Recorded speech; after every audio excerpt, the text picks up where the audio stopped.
कहते हैं कोई भी व्यक्ति कर्मों का फल प्राप्त किए बिना मुक्त नहीं हो सकता है। कर्म फल भी अपने अच्छे कार्य और स्वभाव से ही प्राप्त होता है। जैसा जो व्यक्ति करता है उसे वही प्राप्त होता है। अच्छे कर्म करने वाले को अच्छा फल मिल जाता है, बुरे कर्म करता है तो बुरा फल मिल जाता है। जब इंसान गलत काम करता है तो वो चारों दिशाएं को देखता है, मगर ऊपर देखना भूल जाता है। जैसे पक्का हुआ आम कभी कड़वा नहीं होता, वो सदैव मीठा ही रहता है। इसी प्रकार से अच्छे कर्म का फल हमेशा सुखदायी होता है। इसलिए हमें सर्वदा अच्छे कर्म, उत्तम कर्म, श्रेष्ठ कर्म, जिसमें आत्मा को सुख हो और सर्वजन के लिए हितकारी हो, ऐसा ही हमें श्रेष्ठ कर्म सदैव करना चाहिए। कहते हैं एक पल में एक दिन को बदला जा सकता है और एक दिन में एक जीवन को बदला जा सकता है और एक जीवन इस दुनिया को बदल सकता है। हम आपको कहानी के माध्यम से बताते हैं।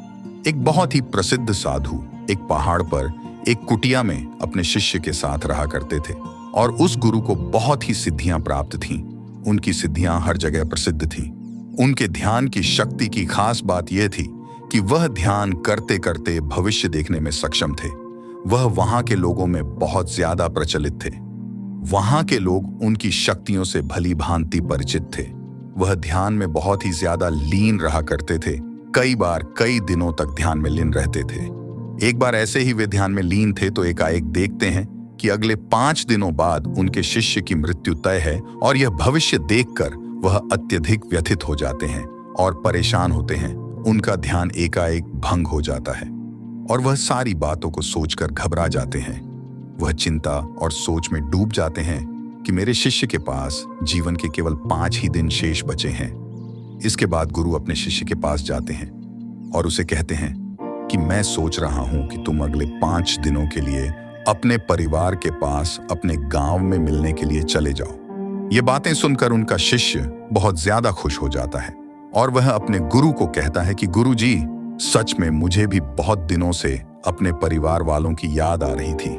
यह मैं भी सोच रहा था कि मैं भी अपने परिवार वालों के पास जाकर मिल लेता हूं।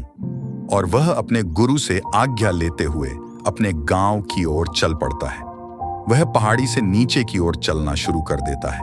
वह इतना खुश था कि उसे अपने गुरु की आंखों में आंसू और उनका डर नजर नहीं आया। वह चलता रहता है और पहाड़ से जैसे ही नीचे एक समुंदर के पास पहुंचता है तो देखता है कि एक रेत के टीले के पास चींटियों का घर था और उस घर से बहुत सारी चींटियां बाहर की तरफ आ रही थीं और बहुत सारी चींटियां अंदर की तरफ जा रही थी। चींटियां आपस में बार बार टकराकर अपनी दिशा को खो देती थीं और उसके बाद फिर से इधर उधर चलना शुरू कर देती थीं। यह देखकर उस शिष्य को बहुत ज्यादा आनंद आ रहा था, लेकिन वह एकाएक देखता है कि समुद्र की लहरें बहुत तेजी से उफान खा रही थीं और शिष्य को समझ आ जाता है कि कुछ ही पलों के अंदर यह सारा पानी चींटियों के घर में घुसकर उनका घर को तोड़ देगा और इसकी वजह से बहुत सारी चींटियों की जान जा सकती है। वह अपनी समझदारी दिखाते हुए अपने ऊपर वाले वस्त्रों को खोलता है और उसके अंदर रेत भरकर एक तरह की 4 दीवारी उस चींटियों के घर के ऊपर बना देता है। 4 दीवारी इस तरह से बनाता है कि समुद्र से आने वाला पानी उनके घर तक न पहुंच सके।